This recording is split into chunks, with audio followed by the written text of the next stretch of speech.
कानून की हुक्मरानी के लिए अदलिया आजाद हुई। रियासत के तीसरे सतून की हैसियत से अदलिया का किरदार आइन और अवाम के हुकूक का तहफ़्फ़ुज़ है। क्या वजह है कि हाई कोर्ट्स और लोअर कोर्ट्स में जजों की तादाद पूरी नहीं, जिसके 22 केसेस निपटाने की रफ्तार बहुत कम है। ये भी हकीकत है कि 3% लोग हाई कोर्ट्स और सुप्रीम कोर्ट से राब्ता करते हैं, जबकि 97% मातहत अदलिया के पास जाते हैं। निज़ाम इंसाफ को कोई खतरा नहीं, मगर फिर क्या वजह है कि लोअर अदालतें अपना काम पूरी तंदही के साथ जारी रखने में नाकाम नजर आती हैं और लोगों को बिला इम्तियाज और जल्द अज जल्द इंसाफ फराहम नहीं किया जा रहा। इन लोअर अदालतों को तो आम आदमी का एतमाद बढ़ाने में कलीदी किरदार अदा करना चाहिए। अदलिया में किसी भी सतह पर करप्शन बर्दाश्त करना इस गरीब और लाचार कौम पर शदीद जुल्म है। मगर तमाम बातों के साथ साथ लोअर कोर्ट्स के जजों की तरबियत और उनके प्रोफेशनल रवैयों की तरबियत की भी अशद जरूरत है। बदउनवानी न सिर्फ इदारे की कारकर्दगी को मुतासिर करती है, बल्कि इदारे की बदनामी का सबब भी बनती है। मुंसफी एक आला तरीन मनसब है, जिसका काम बदउनवानी रोकना है, न कि इस बुराई में मुलव्विस होना। मगर वकला और अदलिया मुसलसल एक दूसरे की सफों में बदउनवानी देख तो रहे हैं, मगर कोई निशानदही करने से कासिर है। आखिर क्यों? हमारे साथ एक मोहतरमा है, उन्होंने ये केस फाइल किया हुआ है। तकरीबन 6 से 8 साल से वो तकरीबन कोर्टों में चक्कर काट रही हैं। 9 लाख रुपए उन्होंने किसी को दिए थे, अभी तक रिकवर नहीं हो पाए। शायद उससे ज़्यादा वो कोर्ट को दे चुकी हैं, या मतलब अपने लॉयर्स को दे चुकी हैं। थोड़ा सा केस की डिटेल्स फाइंड आउट करने की कोशिश करते हैं। क्या केस क्या है? केस ये है कि एक चरागुद्दीन जो ज़कात व शुरू कमेटी के डिस्ट्रिक्ट सेंट्रल के प्रेसिडेंट अपने आप को शो करते थे और अपने आप को अपने ताल्लुकात हायर अप से बताते थे। तो उन्होंने बताया कि जिनकी पुलिस में, फ़ौज में और अरबाब हल्लुआक जिनमें ब्यूरोक्रेसी के लोग शामिल हैं, सब उनके दोस्त हैं, और उन्होंने अपने स्नैप्स दिए। फिर उन्होंने कहा कि मुझे 9 लाख रुपए उधार चाहिए, चूँकि इनसे फैमिली टर्म्स थे। इन्होंने 9 लाख रुपए उनको उधार दिए। उसके अगेंस्ट में उन्होंने एक चेक दिया। Check for one pretext to another वो पहले प्रोलॉन्ग करते रहे, और बिल आखिर जब 6 महीने करीब आए तो उन्होंने वो चेक जो था वो बैंक में प्रेजेंट किया, जो डिसऑनर हो गया। डिसऑनर होने के बाद फिर उन्होंने रब्ता किया, लेकिन वो राब्ते में नहीं आया, बल्कि धमकियों भी आ गए। तो इन्होंने जाके उस चेक की बुनियाद पे 489F की FIR कटवाई और साथ ही साथ अपने रिकवरी का केस दाखिल किया।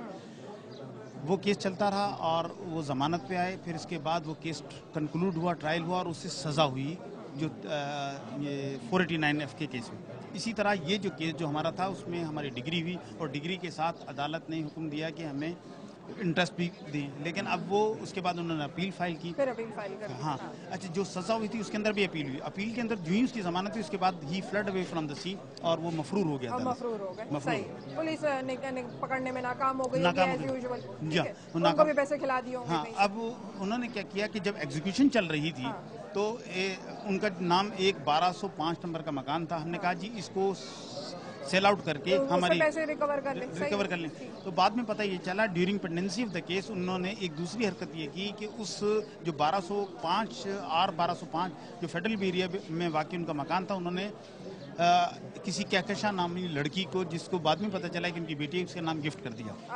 अच्छा, अब उन्होंने क्या किया कि वो जब मालूम किया तो KDA के रिकॉर्ड के मुताबिक अभी तक टाइटल डॉक्यूमेंट चरागुद्दीन ही के नाम पर। कितने साल से केस चल रहा है? ये तकरीबन 8 साल हो गए हैं। 8 साल हो गए। 8 साल। कितने पैसे दिए थे? 9 लाख रुपए। 9 लाख। नाज़रीन, सिर्फ एक सेकंड के लिए मैं चाहती हूँ कि आप समझने की कोशिश करें कि 8 लाख रुपए दिए थे किसी साहब को, 9 साल से केस चल रहा है। अब उसके बीच में कितने उन साहिबा के अपने पैसे खर्च हो गए, इस पे आप जरा उनसे बात करते हैं। आपने पैसे दिए क्यों थे उनको? वो दरअसल मेरे शौहर है ना, वो उनके साथ काम करना चाह रहे थे। उन्हें एतमाद में लेके उन्होंने कहा ये तुम्हारा मकान है, ये नासिर, ये तुम बेच दो। हमारा गुलबर्ग में मकान था 80 गज का, जो विरासत में मिला था मेरे शौहर को। तो वो उन्होंने वो मकान बेच के 9 लाख रुपए उन्हें दे दिए थे मेरे शौहर ने।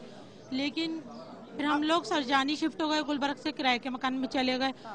उसके बाद हम उनसे मुस्तकिल कांटेक्ट करते रहे कि वो कोई ज़मीन वगैरह ले रहे थे 4K के स्टॉप पे, के नासिर में ये लूँगा। वो कोई ह्यूमन राइट्स के चेयरमैन है, असले मिलाई, उन्हें लेकर आए। उन्होंने कहा ये वेलफेयर के तहत ये 100 प्लाट आपको देंगे नासिर। वो धमकियां भी देने लगे। फिर वो धमकियां देने लगे। जब वो इतने बड़े साहब थे तो उनको किसी के 9 लाख रुपए लेने की क्या जरूरत थी? جب ان کی تصویریں جیسے کہ لائر بتا رہے ہیں جی ان کا دراصل ان کا کام ہی یہی تھا، فراڈ کرنا، زکوٰۃ کا پیسہ کھانا. اور جب میں نے ان کے خلاف آواز اٹھائی، آگے میں نے اپلیکیشنیں بھیجی. اس وقت کے تھے اعجاز الحق منسٹر تھے، چراغ اس کے زکوٰۃ اس کے، اور میں کونسلر تھی علاقے کی گلبرگ کی. تو اس وقت ان کی یعنی کہ بہت سے فراڈ پکڑے گئے تھے. تو میں نے ان کے خلاف یعنی کہ لیڈیز جاتی تھی ان کے ساتھ غلط سلوک کرتے تھے، وہ گھنٹوں گھنٹوں بیٹھی ہوئی ہیں لیکن ان کو پیسے نہیں ملتے تھے. بس وہ آپ کونسلر، آپ کہہ رہی ہیں آپ کونسلر ہیں، تمام طور آپ کو اویئرنیس ہے، اس کا مطلب ہے آپ کے اویئرنیس ہونے پر بھی کتنے سال سے کیس چل رہا ہے؟ 8 سال پورے، 8 سال پورے، 9 سال چل رہا ہے. کتنے پیسے آپ کے ذاتی اب تک خرچ ہو چکے ہیں؟ ذاتی کا تو کوئی حساب ہی نہیں ہے. کتنی دفعہ آ رہی ہے مہینے میں یہاں پر؟ مہینے میں 2-3 دفعہ. مطلب وہ آپ کا بندہ بس آنا ہے اور جانا ہے اور جانا، بس تاریخیں لے کے. ماشاء وہ اللہ صاحب خود گئے، خود غائب ہیں، وہ تو ملتے ہی نہیں ہیں. وہ ملتے ہی نہیں وہ پاکستان ملتے میں. ہی نہیں ہیں. یہ نہیں پتا ہمیں کہ وہ پاکستان میں یا کہاں ہے. ہم جاتے ہیں پولیس والوں کو بھی کہتے ہیں، وہ کہتے ہیں کہ نہیں ہے، وہ موجود ہی نہیں آپ ہے. کو اس بات کا اندازہ ہے کہ جس زمانے میں آپ نے 9 لاکھ روپے ان کو دیے تھے، ڈالر کا ریٹ کیا تھا اور آج کیا؟ آپ کے پیسے کی ویلیو تو ویسے ہی ختم ہو گئی. ویسے ہی ختم ہو گئی. اب تو مجھے اس 9 لاکھ میں کوارٹر بھی نہیں ملے گا. آپ کوارٹر بھی نہیں ملے گا. جی. تو اب مطلب پھر فائدہ کیا ہوا اس ساری ڈرل کا جو آپ کر رہی ہیں ابھی؟ بس وہ یہی ہے کہ بچے بھی میرے یہی کہتے ہیں امی چھوڑو لعنت بھیجو، اب اللہ کے آگے انصاف ہوگا. اللہ ہی کے آگے انصاف پاکستان میں تو انصاف کی امید نہیں ہے. امید نہیں ہے.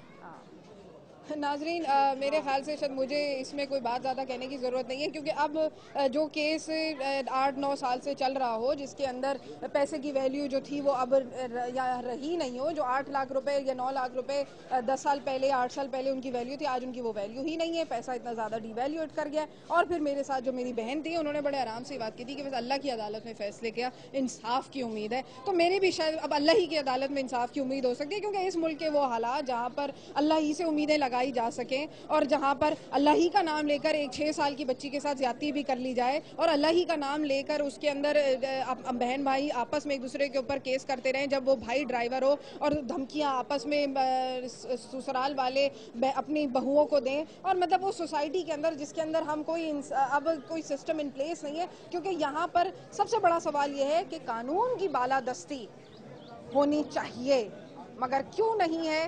آگے سے پولیس کیا ری ایکشنز دیتی ہے؟ کورٹ کے فیصلے آ جاتے ہیں لیکن پولیس پھر بھی کچھ نہیں کرتی ہے.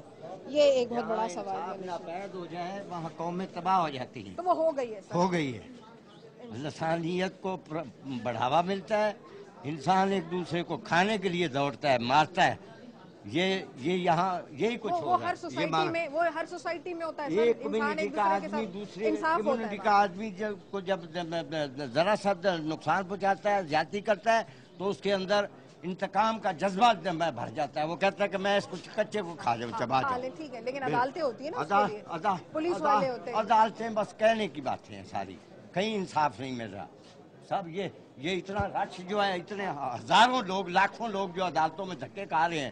2 سال سے میں بھی دھکے کھا رہا ہوں، انصاف نہیں ملا. اور 16 FIR کٹی ہیں میرے خلاف، 16 FIR. آپ تو سیاسی ہو، سماجی شخصیت ہوں، زکوٰۃ کا چیئرمین رہ چکا ہوں.